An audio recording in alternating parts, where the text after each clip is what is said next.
이 영상 하나로라면 종주국 일본이 대한민국 매운맛 앞에 완전히 무릎을 꿇고 통곡하게 된 충격적인 진짜 이유를 아직도 모른다면 정말 큰일입니다. 여러분, 아주 먼 옛날이 아니라 불과 몇 년 전만 해도 일본 전역을 그야말로 발칵 뒤집어 놓았던 상상조차 하기 힘든 황당하고 기괴한 사건이 하나 있었습니다.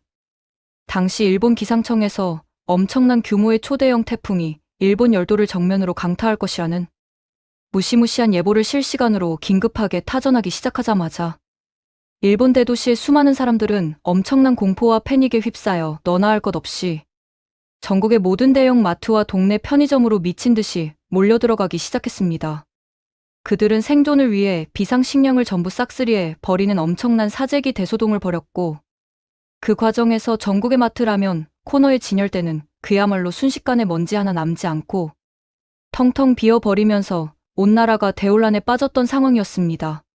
생명과 직결된 생수는 물론이고 식빵이나 각종 빵 종류, 그리고 심지어 평소에 일본인들이 즐겨 찾던 수많은 종류의 일본 전통 라면들까지도 단 몇 분 만에 전부 매대에서 자취를 감춰버리는 참으로 기이하고 신기한 현상이 도처에서 벌어진 것입니다.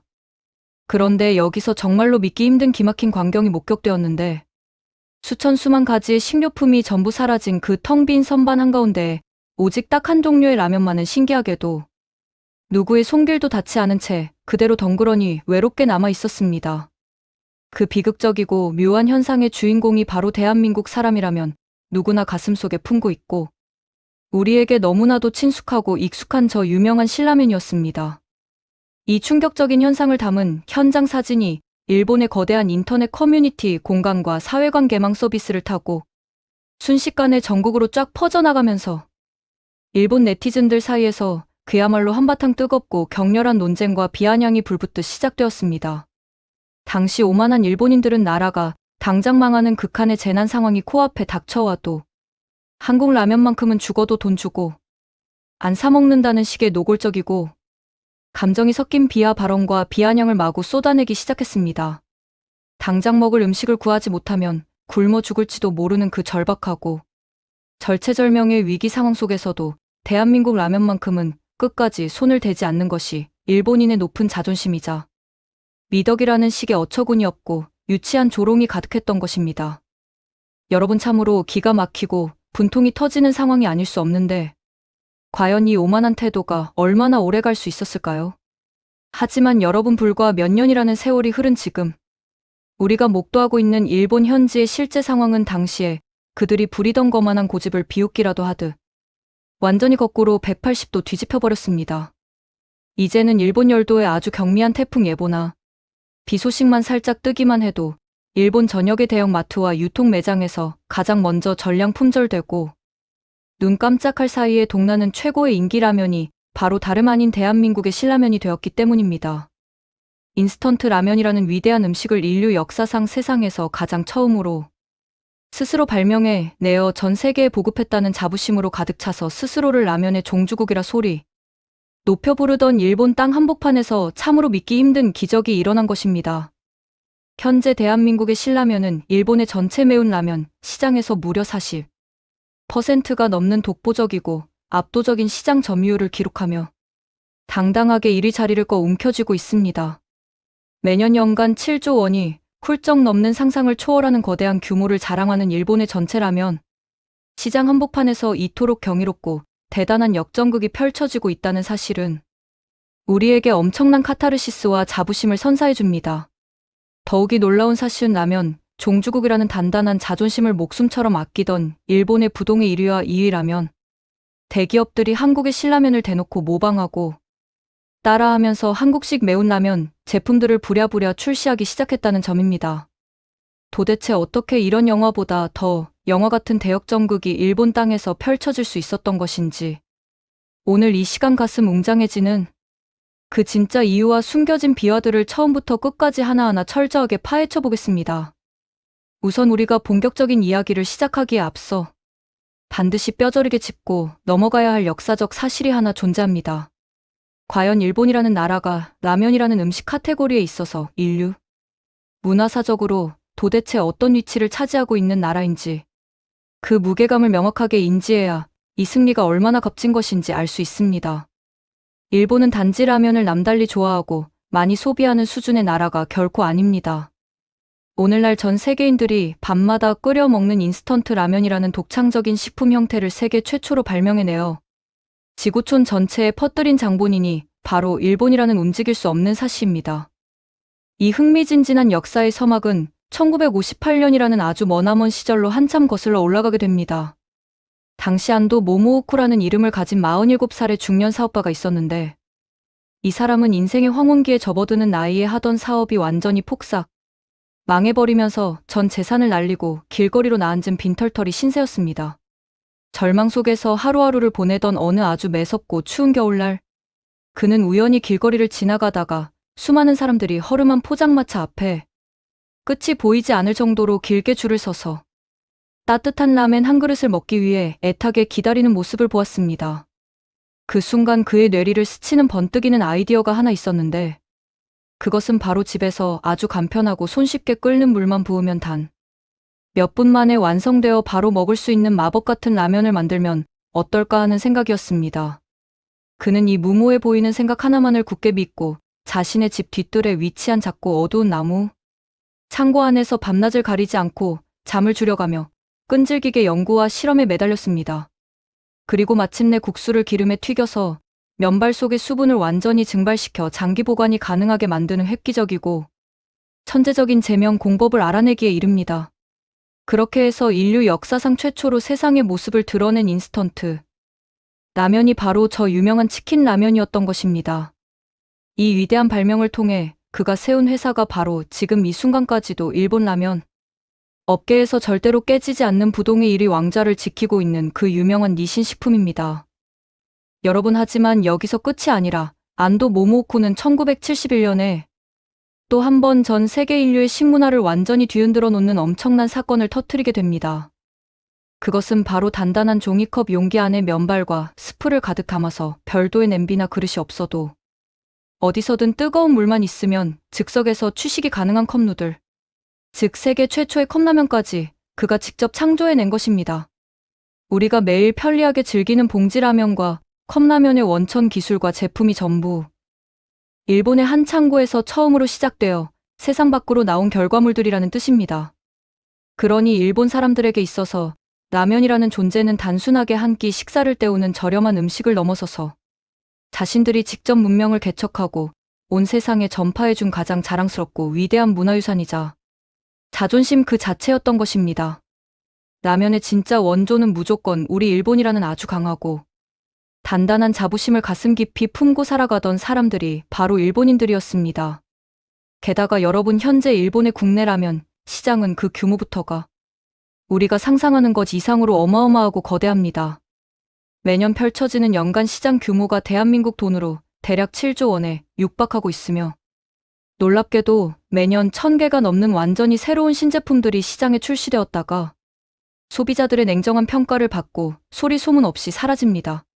그야말로 총성 없는 잔혹한 전쟁터와 다름없는 곳이 바로 일본 라면 시장의 현실인 것입니다.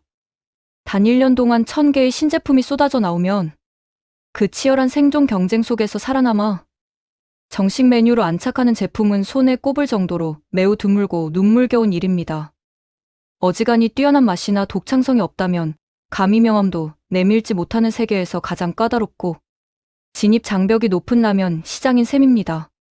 그런데 이렇게 무시무시하고 치열한 일본 라면 시장에는 오랜 세월 동안 아주 뚜렷하고 고정적인 철옹성 같은 특징이 하나 존재하고 있었습니다.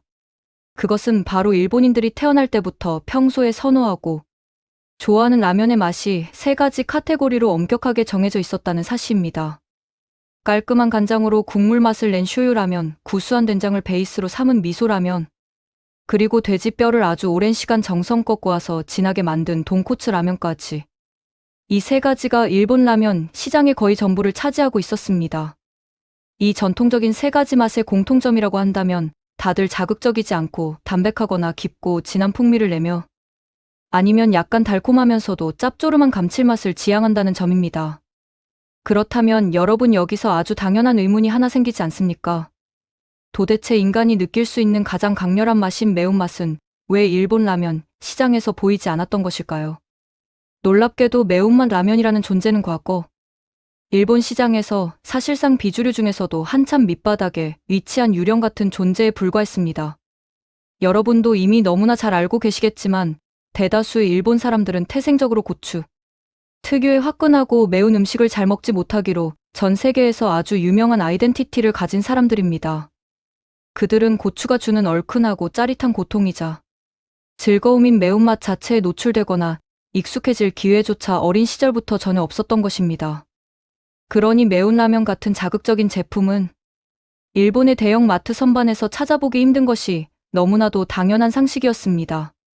실제로 대한민국의 신라면이 일본 시장에 본격적으로 진출하여 뿌리를 내리기 전까지만 해도 일본 전체 라면 시장에서 매운맛 타이틀을 단라면이 차지하는 비중은 전체의 10%에도 한참 미치지 못하는 황무지였습니다. 바로 이렇게 매운맛이라곤 도저히 단일 밀리미터도 발붙일 틈조차 없어 보였던 척박하고 냉랭한 시장에 대한민국의 신라면이 정말 겁도 없이 과감하게 도전장을 던진 것입니다.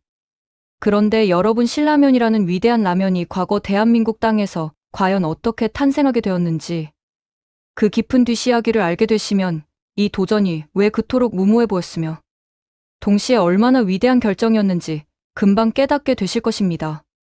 신라면을 직접 개발하고 세상에 선보인 주인공은 농심의 창업주이자 대한민국 라면 역사의 거대한 획을 그은 고 신춘호 회장입니다. 세간의 수많은 사람들은 그를 두고 감히 라면왕이라는 최고의 칭호로 부르는데 이분의 드라마 같은 인생 스토리가 정말 흥미진진합니다. 원래 그는 자신의 친형인 신격호 롯데그룹 총괄회장과 함께 초창기 롯데를 일구며 동역했던 인물이었습니다. 하지만 향후 미래 먹거리로서 라면 사업을 과연 전사적으로 추진해야 하는가? 많은가를 놓고 친형과 아주 크게 의견이 대립하며 갈등을 겪었다고 합니다. 대다수의 주변 사람들이 만류했지만 그는 자신의 확고한 비전을 믿고 형과의 결별이라는 과감하고 고독한 선택을 감행했습니다. 결국 1965년에 혈혈단신으로 독립하여 자신만의 회사를 차리고 본격적으로 대한민국 라면 사업에 뛰어들게 되었습니다. 그는 훗날 회사의 이름을 농심이라는 단어로 바꾸게 되는데 이 이름에는 농부의 마음이라는 깊고 숭고한 뜻이 고스란히 담겨 있습니다. 농사를 짓는 농부의 정직하고 진실한 마음으로 땀 흘려 일하면 세상에 못 이룰 것이 없다는 그의 굳은 경영, 신념과 철학이 그대로 녹아있는 아름다운 이름이었던 것입니다. 신춘호 회장은 평생 동안 별명이 참 여러 개였는데 그 중에서도 업계에서 가장 유명했던 별명이 바로 장명의 마술사, 즉 장명왕이었습니다. 오늘날 우리 대한민국 국민들이 매일같이 즐겨 먹는 전설적인 라면인 너구리나 안성탕면, 그리고 짜파게티나 국민과자 새우깡 같은 메가 히트 제품들의 이름을 전부 다 타인의 손을 빌리지 않고 그가 직접 고뇌하며 지어 완성했습니다. 그리고 드디어 1986년 그의 온 인생과 영혼을 건 불후의 역작이 세상에 찬생하게 되는데 그것이 바로 오늘날의 신라면입니다. 그런데 여러분, 이 신라면이라는 이름과 콘셉트가 당시 1986년 대한민국 사회에서는 정말 상상도 할 수 없을 만큼 파격적이고 놀라운 모험이었습니다. 그 시절에는 거의 모든 라면 회사들이 자사의 기업 이름을 따서 제품명을 짓는 것이 바꿀 수 없는 철칙이자 관례였던 시대였기 때문입니다. 하지만 신 회장은 과감하게 한자 매울신자를 전면에 내세웠고 이는 공교롭게도 자신의 성씨인 매울신자와 완벽하게 겹치면서 발음하기가 너무나도 직관적이고 한눈에 강렬한 매운 라면이라는 정체성이 딱 느껴지는 우주적인 디자인을 완성한 것입니다. 소비자가 제품을 선택할 때 가장 중요한 것은 부르기 편하고 단번에 뇌리에 박히는 이름이라며 반대하는 회사의 수많은 고위 임원들을 그가 직접 논리적으로 설득하고 진두지휘했다고 합니다. 그러나 정작 이 혁신적인 제품을 개발하는 구체적인 과정에서는 농심 내부 연구소에서도 걱정과 우려의 목소리가 정말 하늘을 찔렀습니다. 실제 제품을 개발하던 수석 연구팀에서는 스프의 매운맛이 너무나도 강렬하고 자극적이어서 이건 일반 대중들에게 상품으로 돈 받고 팔기에는 너무 위험 부담이 크고 무리가 아니냐며 밤마다 회의를 열어 깊은 한숨을 쉬었던 것입니다. 매운 음식을 선호하는 한국 사람들의 입맛 기준으로 보아도 이 정도로 화끈하고 얼큰한 라면은 인간의 미각에 너무 강한 자극을 주어 실패할 것이라는 부정적인 분위기가 팽배했습니다. 하지만 여러분, 우리의 라면왕 신춘우 회장은 주변의 비관적인 반대에 부딪힐수록 생각보다 훨씬 더 단호하고 우직하게 대처했습니다. 이 세상에 없던 독특하고 화끈한 한국 고유의 매운맛이야말로 정체되어 있는 대한민국 라면. 시장에서 수많은 경쟁사들을 단번에 제압하고 차별화시켜 줄 가장 강력하고 치명적인 무기가 될 것이라고 그는 확신했던 것입니다.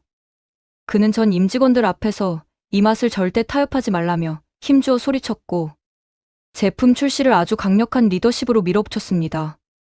제품의 한자 서체 디자인부터 시작해서 포장지의 강렬한 빨간색과 검은색의 조화까지 아주 작은 디테일 하나하나를 직접 세심하게 챙기며 자식처럼 돌보았습니다. 우리가 어린 시절 텔레비전 광고에서 귀에 못이 박히도록 들었던 사나이 울리는 신라면이라는 부류의 명카피. 광고 문구 역시 신 회장이 밤새 고민하다가 직접 아이디어를 내어 만든 위대한 결과물이었습니다. 과연 그 결과는 도대체 어땠을까요? 시장주의자들의 우려를 비웃기라도 하듯 그야말로 대한민국 유통 역사에 길이 남을 역대급 대박이 터졌습니다. 신라면은 시장에 출시되자마자 단 3개월 만에 당시 돈으로 무려 30억 원이라는 어마어마한 매출을 올리는 기염을 토했습니다.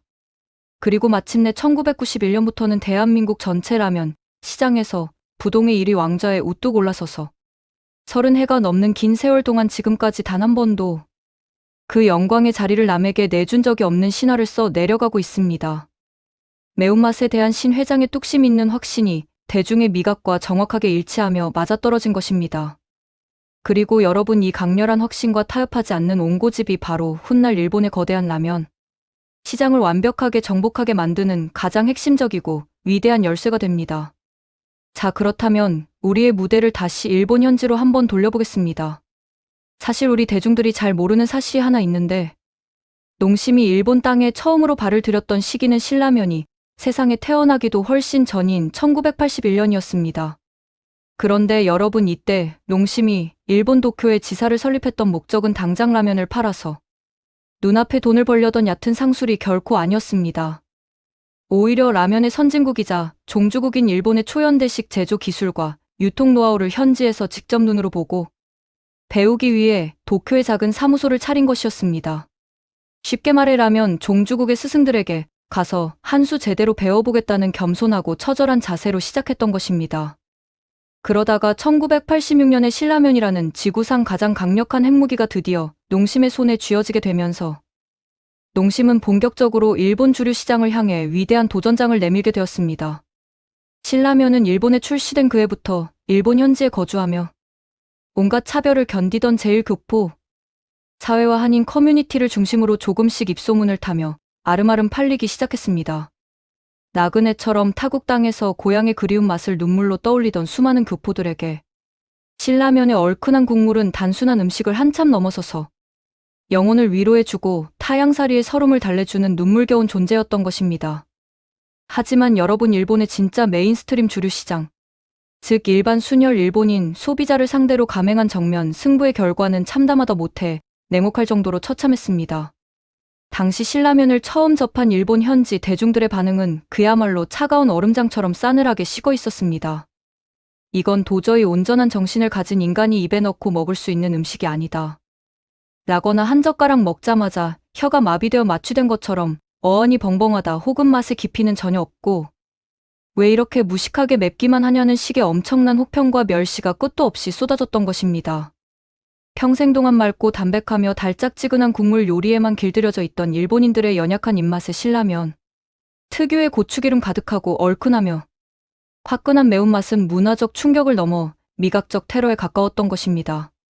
그들은 신라면 국물을 한 입 입에 넣자마자 격렬하게 기침을 해대며 얼굴을 잔뜩 찌푸린 채 노골적인 거부감과 혐오감을 드러내기 일쑤였습니다.